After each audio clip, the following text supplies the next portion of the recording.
For most of the past year, it seemed like the Airbus A380 was doomed because of the global health crisis. At one point, there were no A380s flying. Moreover, operators such as Air France and Lufthansa retired their units. However, despite the mass groundings, the Superjumbo is seeing a positive twist of fate. The pandemic catalyzed retirements of the A380 due to long-haul travel being the most affected market segment in aviation. Nonetheless, with passenger activity picking up again largely thanks to vaccination efforts and easing border restrictions, airlines are beginning to take another look at their options with the A380. Let's look at the status of the aircraft with each of its operators. In mid-October, ANA took on its third and final Airbus A380. The Japanese carrier deploys the type primarily between Tokyo Narita and Honolulu. While restrictions were in place, it used its existing units on special tours around Japan. Over in Europe, British Airways is preparing short-haul A380 trips to Frankfurt and Madrid in November to get crews familiar with the plane again. The airline is bringing back 4 of its 12 units next month. Going back to Asia, China Southern presently has 4 of its 5 units in the skies. These jets have been flying from Guangzhou to the likes of Melbourne, Los Angeles and Amsterdam in recent weeks.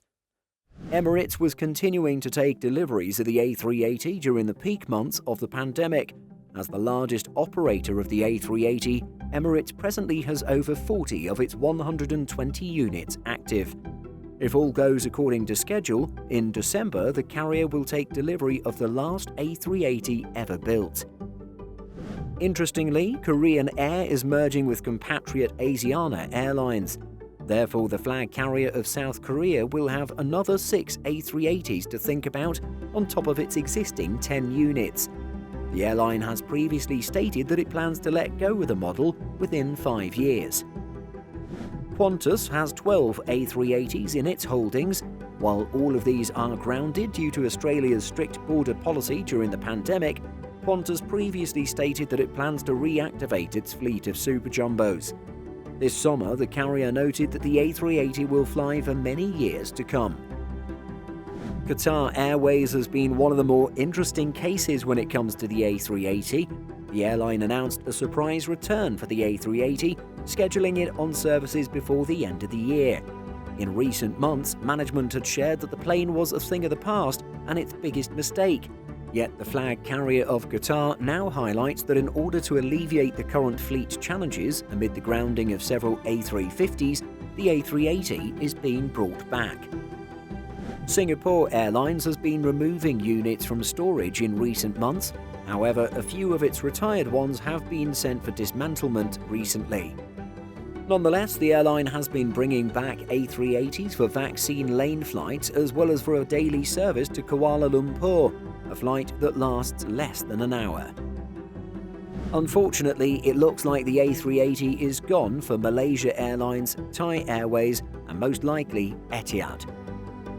Altogether, there is now notable progress with the A380, with passengers increasingly returning to the air as governments start to open borders and loosen travel restrictions.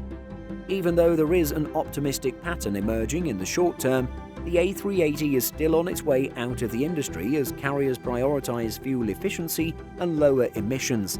With stakeholders looking at long-term efficient solutions, the gas-guzzling quadjet is finding it hard to have a role in this next stage.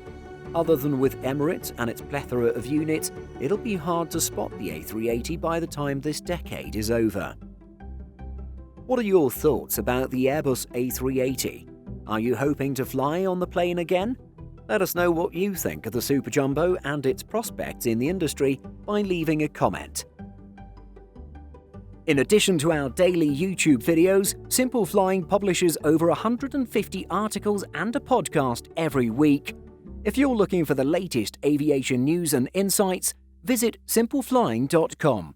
Thanks for watching, and don't forget to like and subscribe before you go.